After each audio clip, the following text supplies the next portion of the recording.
โอเคพ่อพี่น้องเนาะมื้อนี้ก็มาแจ้งพี่น้องเอ้ยมื้อนี้เป็นวันที่น้องหนูพี่น้องเนาะน้องเพิ่นกำลังถ่ายคลิปอยู่พี่น้องเนาะแล้วเพิ่นสิส่งให้เบาเจ็บแล้วก็เบาเจ็บก็สิตัดแล้วก็ลงคลิปในช่องของเบาเจ็บเราใต้พี่น้องเอ้ยแต่ว่าอย่าลืมฝากเขาไปเบิ่งแล้วก็ฝากขับติดตามพี่น้องเนาะว่าน้องหนูเพิ่นกำลังเฮ็ดคลิปอยู่เด้อพี่น้องเนาะอดใจรอถ้าเบิ่งนำกันว่าน้องหนูเพิ่นส่งตอนใดแต่ว่าเพิ่นว่ามื้อนี้สิถ่ายคลิปพี่น้องเนาะประมาณนี้พี่น้องเนาะนี่แต่ว่าเตียงก็สิใหญ่กว่าเพราะว่าหยังอีหยังเขาเอิ้นมันต่างกันนะเอิ้นว่าหยังเนาะแบบกาแฟต่างกันนะแนวต่างกันโอเคแนวต่างกันแล้วก็บาดโถโอ้นี่บัดใหญ่พุ่นนะพุ่นป้านี่ปาดโตน้องเอ้ยไปไว้ก่อนมาเนาะยืนอยู่นี่เนี่ยยืนยืนเด้อสิถ่ายรูปเอ้ยใกล้อีกใกล้ตัวกาแฟอีกเด้อ1 2นี่ป้าฝนเอ้ยก็โตปัดโตเสียดายน้อยได้นี่มากมันยังน้อยนะพี่น้องป้าโอ้ยจักปีเลยนี่3 ปีเธอ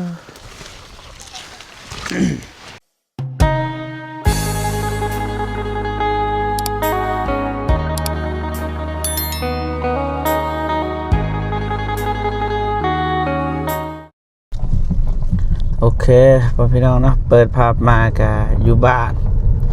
คือเก้าพี่น้องเนาะกำลังสิออกเดินทางแต่ว่าน้องสาวบ่ฝนต้องหาบ่เจ็บพี่น้องเนาะให้ซื้อปลาแดกแล้วก็มักนาวให้น้องเพิ่นเพราะว่ามันเบิดเลยนะอยู่สวนนั่นแหละพี่น้องเอ้ยบ่เจ็บก็เลยอาสา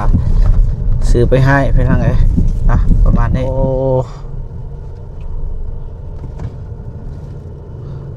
บ่ได้สูงเห็นบ่เลือดลองไปทางไหนบ้าง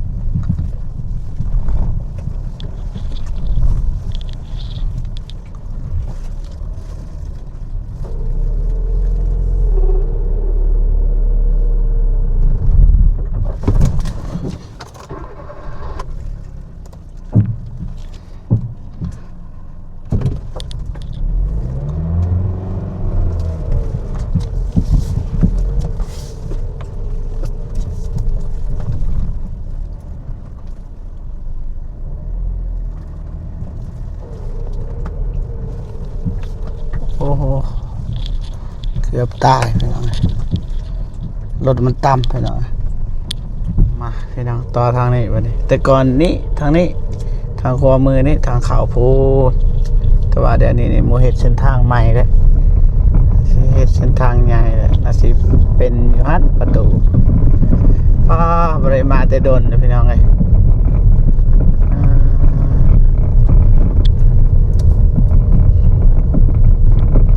ตอนที่บอเจ็บไปเขาพัฒนาเส้นทาง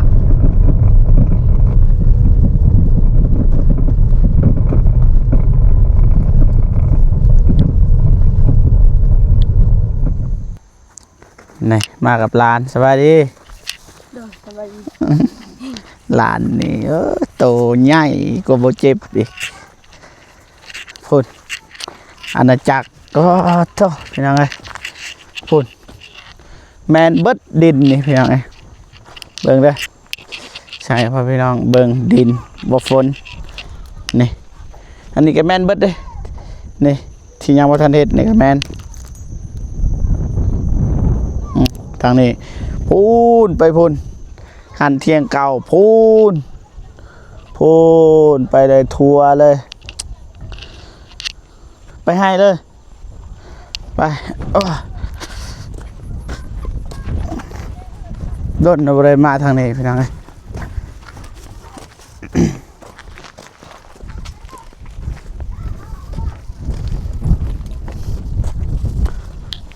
อืม ปลายังไงพวกคนเฮ็ดเวียกก็มีพวกเธอโอ้ห้องน้ำก็มีอีหยังอันที่บ่มีเบิดบาทนี่เสียบฝนปลาสบายดีเด้อแม่บ่ฝนพี่น้องเอ้ยต่อสบายดีเด้ออย่าสูบกอกเลยมันบ่ได้เด้โอ้ยไผอ้อน้องสารเพชรสบายดีเด้อ ขอบใจเด้อเจ็บ ว่าเห็ดน่ากินน่ายากเลยนะไงบ่ฝนบ่ได้มาบ่ บ่เป็นซาเบีย เป็นข้าวเวียกข้าวข้างเห็นเนาะยันนอนมาจากถ่ายบ่คลิป ใช่ทายแต่ซองคลิปซองหนึ่งจักจังได บ่มีคนเบิ่ง บ่แม่นบ่มีคนเบิ่งมันบ่สะดวกต่อเฮาเพราะว่าเฮาเฮ็ดเวียกจังซี่มันบ่ถนัด บ่ตอนว่างเฮาเฮ็ดคือจังซี่เฮ็ดน่ากินก็ตั้งกล้องไว้ให้เด็กน้อยจับแล้วก็แล้ว จังไดมันบ่แม่นทางเฮาเฮ็ดแบบบ่อยากอันนี้ วิวบ่ดีบ่จักวิวหลักแสนเบิ่งสิบ่เฮ็ดต่อ บ่แม่น พี่น้องเอ้ยพอดีบ่เจ็บหากระตื่นนอนพี่น้องเอ้ยบ่ทันกินข้าว ถ้ากินน้ำกัน โอ้สบายดีนะน่ะ แม่นยัง ฮู้บ่เจ็บบ่พูดเที่ยงเก่าพี่น้องเที่ยงเก่าพูน อย่าไปว่าเด้อ เที่ยงเก่า ถ้าไปจามกันไปก็ต้อง เที่ยงหน้าหลังเก่าอ้ายแวะพักเศร้ายามเดินผ่านไปนี่ปูกาแฟปูนดินปูนยังวางพี่น้องเอ้ยอาณาจักรนะทางนั้นก็ยังเฮ็ดอยู่เด้อพี่น้องนี่กาเบียร์อยู่นี่พี่น้องโอ้ยกาเบียร์อยู่พี่น้องประมาณทางนี้แหละทางเขาน่าสิเป็นทางนี้มั้งจ้า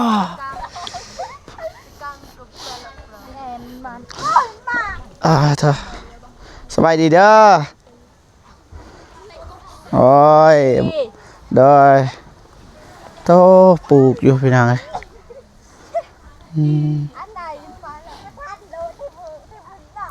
อันนี้น้องสาวบ่ฝน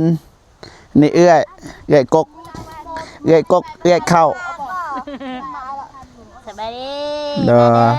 มาใช้ปลูกเบียร์กาแฟ ได้นี่พี่น้องเอ้ยกำลังปลูกพ่นพอบ่ฝนพ่นอยู่นอกสบายดีเด้อพ่อเด้อสบายดีนี่ก็เอื้อยบ่ฝนน่ะนี่ ไปกัน โดยพอดีเอื้อยกกเลยผู้นี้พี่น้องเอ้ยผู้นี้แล้วก็ไผบัดบ่ฝนแล้วก็มีน้องสาวอีกน้องสาวแล้วก็บกกิแล้วผู้นั้น บ่แม่น ฮะ สารเพชร สารเพชรแล้วก็ผู้นี้แล้วก็ผู้ใดผู้ชายอีกผู้หนึงโดยแล้วก็พูนพี่น้องสบายดีเด้อนบแม่สบายดีเด้อน้องลาแม่นบ่น้องลาหรือว่าลูกลาอันแหละ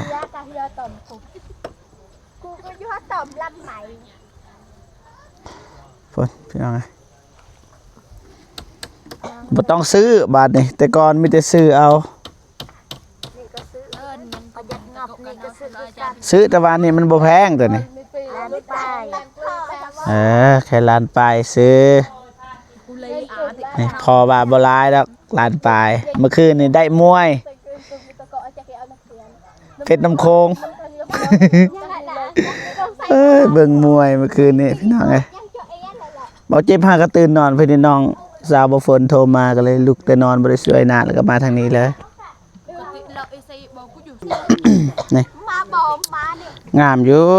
ปลูก ดูบะหลดกินไปเยอะเคยใส่น้ำยังดักอยู่บะหลด สบายดีเด้อ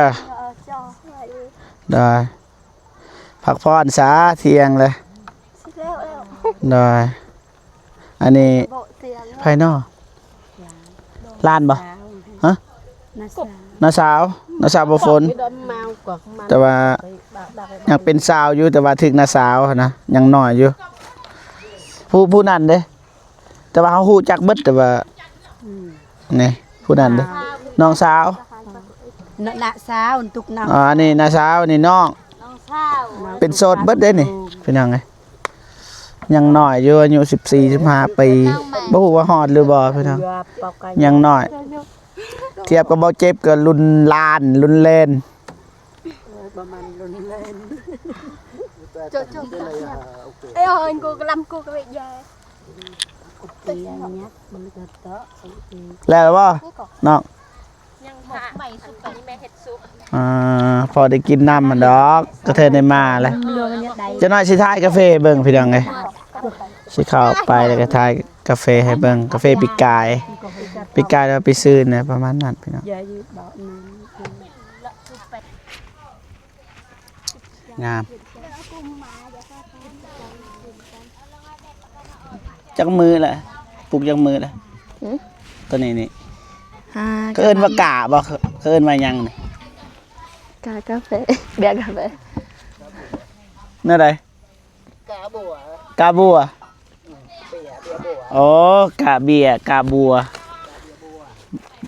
กาเบียร์บัวบ่ฮู้ดอกบ่เจ็บพี่น้องไงเสียน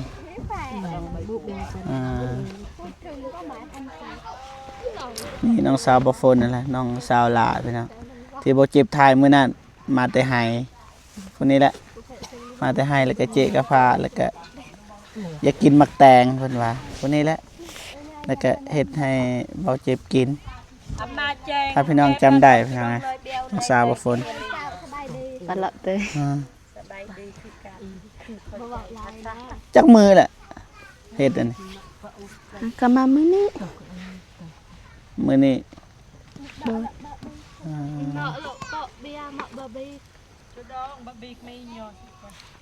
ประมาณนี้เด้อพี่น้องเด้อมาคู่มือบ่ทางนี้บ่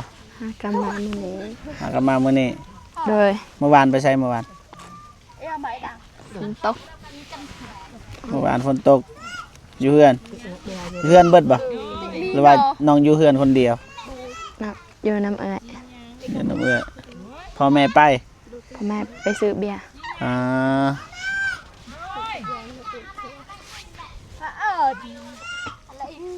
สบายดีเด้อเจ๊เอ้ยบ่ปากบ่ติงได้เลยเด้อจริงจังเลย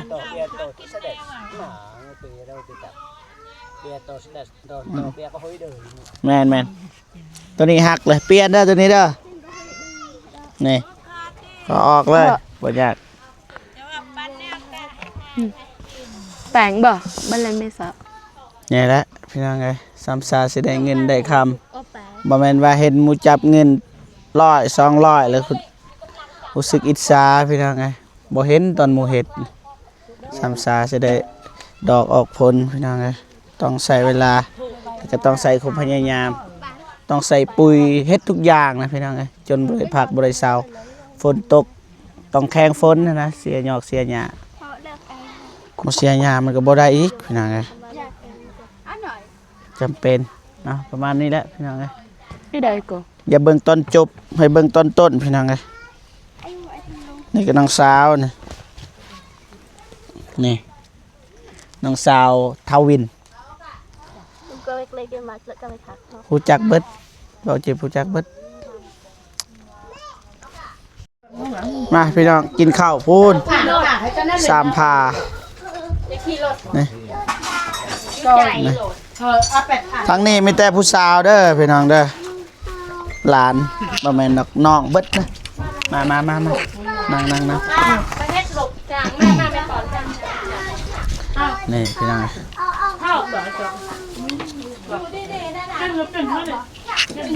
ปลดหมวกเด้อกินข้าวเด้อนะ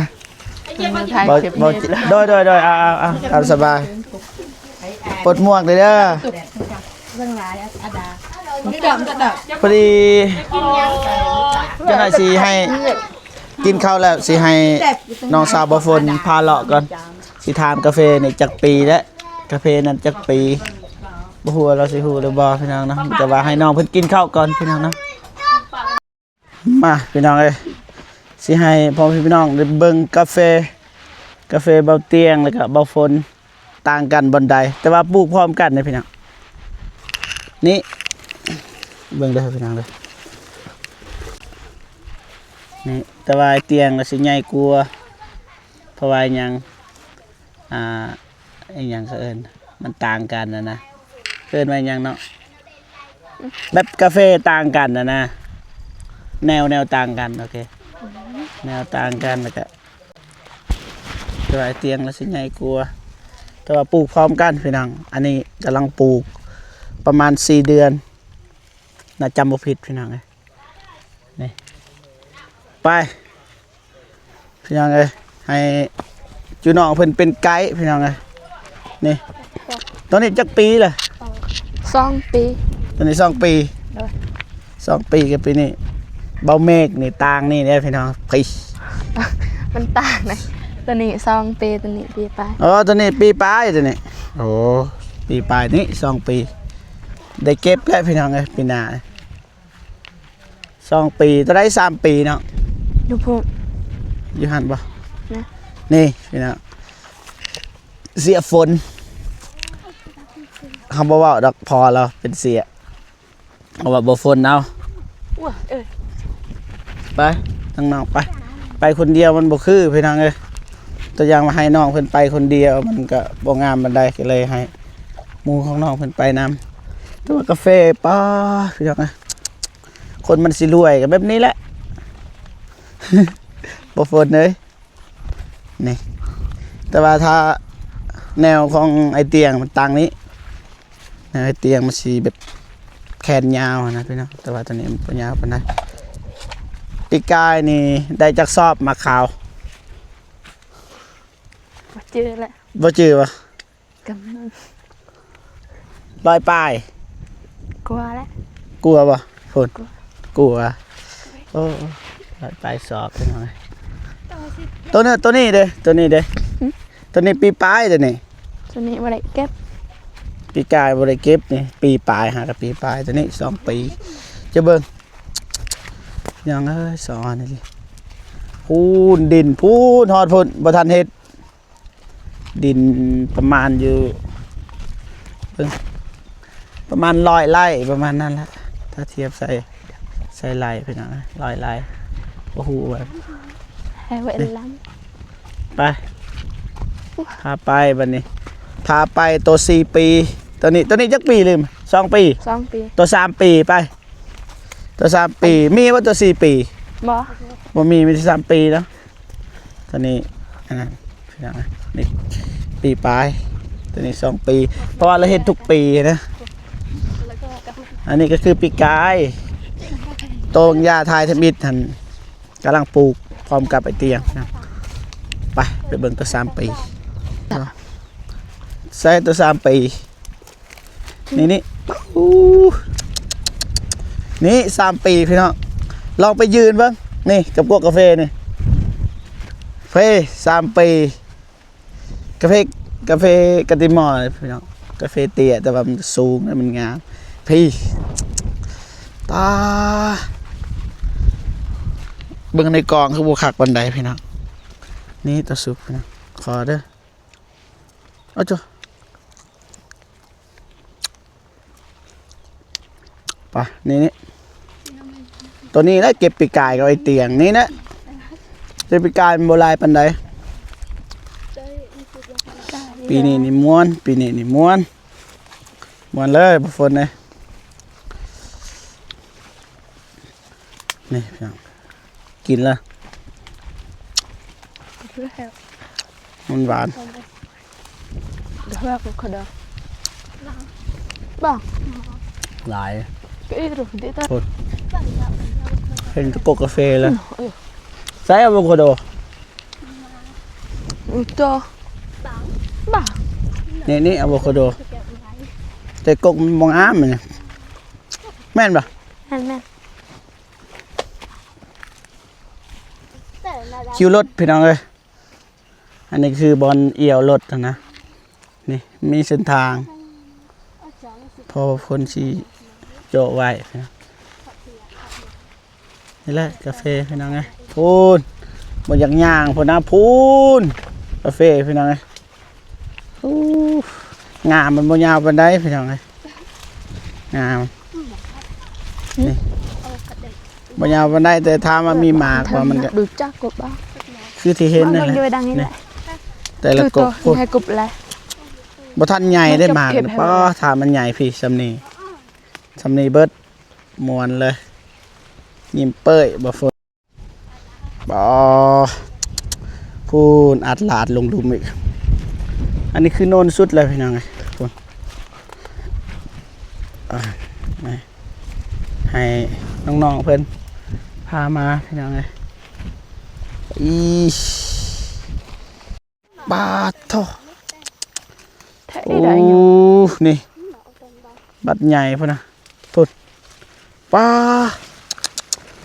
นี่ปาโตน้องเอ้ยถ่ายไว้ก่อนมาเนาะยืนอยู่นี่เนี่ยยืนยืนเด้อสิถ่ายรูปเอ้ยใกล้อีกใกล้กาแฟอีกเด้อ1 2นี่ป้าฝนเอ้ยก็โทปัดโตเสียดายน้อยได้นี่มากมันยังน้อยนะพี่น้องป้าโอ้ยจักปีเลยนี่ 3 tí 3 ปีเธอต้องมีแหงใจดิคนเห็ดนำมาเห็นแบบนี้ขนาดเราบ่เห็ดคนเห็ดจะสิซ้ำได้พี่น้องทุกกกเลยคนเต็มเลยพี่น้องก็โทปลาหมุดเอาเลยพี่น้องคน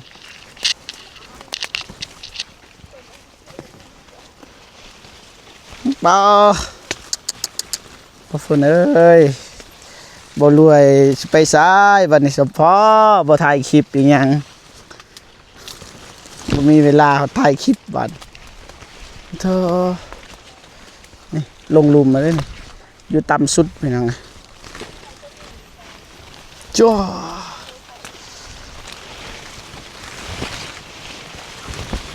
จวดพี่น้องเอ้ยตู้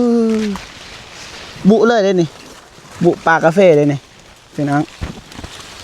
นี่กาแฟเท่าไรเฮกตาร์ที่ดินเนี่ย100 ไร่ ơi bự rưỡi cho người bề tan เบิดซ้ำอีกแล้ว và con đang nhìn lại นี่กบตัวนี้บ่ทันได้เพราะว่ามันหักเลยแต่ก่อนนี่ nè khóc bông Nè. mày khóc bông นี่ไกลนั่นนี่ยาบ่ฝนเอ้ยบ่ถ่ายคลิปก็ได้ดอกบ่ฝนเฮ็ดชวนกาแฟเจ้านี่แหละนี่โทประมาณนี้เด้อพี่น้องเด้อคล้ายๆกันนั่นแหละถ่ายคล้ายๆกัน nọ tàu một bảng ngon ngon พี่